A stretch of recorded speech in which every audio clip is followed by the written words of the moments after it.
Existe um momento na nossa vida, quase como um estalo silencioso na alma, em que a gente para, respira fundo e uma certeza inabalável nos atinge. Eu mudei. Não é algo que se planeje ou se decide. É uma constatação que emerge das profundezas do ser. É quando você percebe que aquilo que antes fazia seu coração vibrar, hoje te causa um cansaço inexplicável. As conversas que te prendiam por horas agora soam vazias. Os ambientes que antes eram seu refúgio, de repente parecem não ter mais espaço para você. Esse clique não é o fim de algo, mas o verdadeiro começo. É o reconhecimento honesto de que a paisagem da sua aula se alterou para sempre. O primeiro sinal de que uma força maior está te movendo para um novo território, mesmo que você ainda não consiga ver o destino. E com essa percepção de mudança, quase sempre vem a culpa ou a confusão. Você se pergunta se há algo de errado, se está se tornando uma pessoa pior ou se está se perdendo no caminho. É exatamente aqui que uma verdade espiritual precisa se assentar no seu coração. Está tudo bem. Sua mudança não é um problema a ser consertado, é um milagre em pleno processo. A transformação que vem do alto não é um evento instantâneo, como um passe de mágica. É um trabalho artesanal, uma obra divina que acontece dia após dia, passo após passo, queda após queda e recomeço após recomeço. É Deus, pacientemente tirando as camadas que já não te servem, refinando seu coração e lapidando a identidade que Ele mesmo sonhou para você.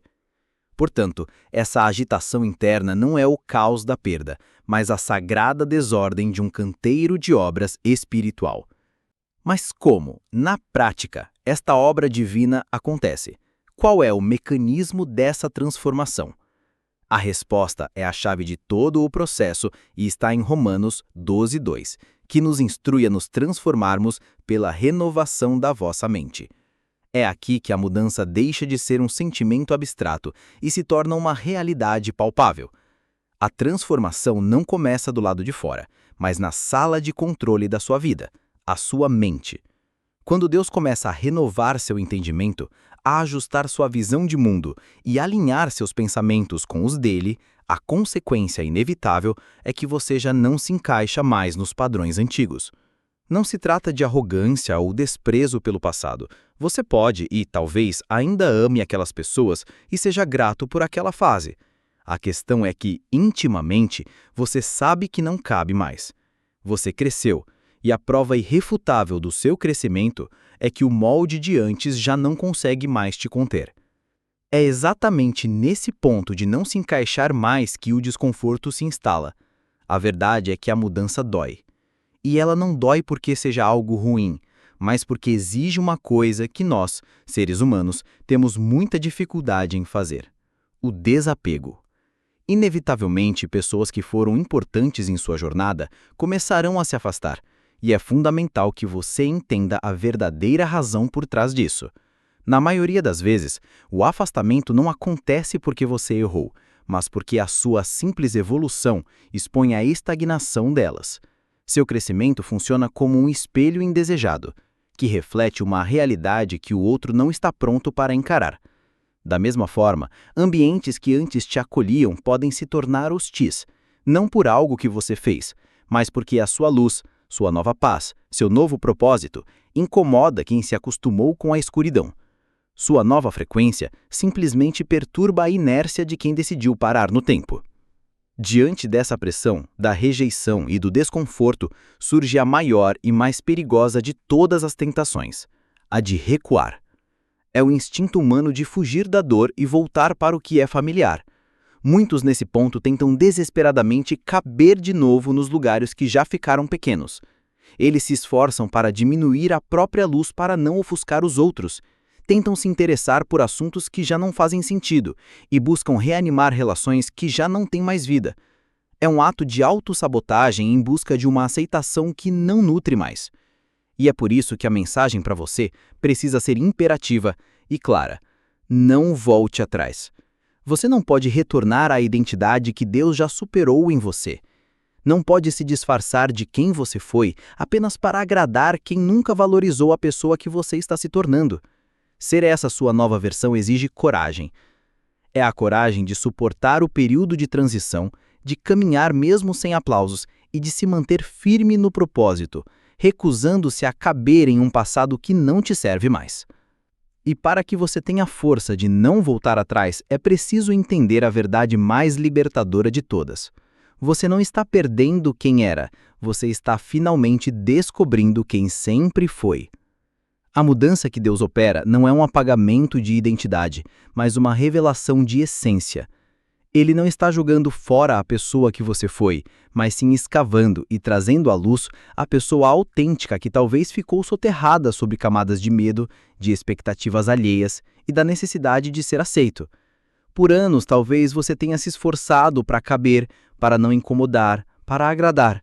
Agora, o chamado de Deus é para que você seja verdadeiro, para que viva com propósito e assuma a identidade original que Ele desenhou para você. Portanto, essa pessoa que está emergindo não é um estranho, é o seu eu mais genuíno sendo revelado. A transformação não é uma perda, é um reencontro com a sua verdadeira essência em Deus. E para que você tenha a força de não voltar atrás, é preciso entender a verdade mais libertadora de todas. Você não está perdendo quem era, você está finalmente descobrindo quem sempre foi. A mudança que Deus opera não é um apagamento de identidade, mas uma revelação de essência.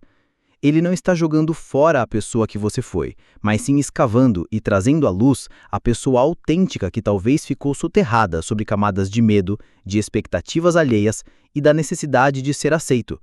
Por anos, talvez você tenha se esforçado para caber, para não incomodar, para agradar.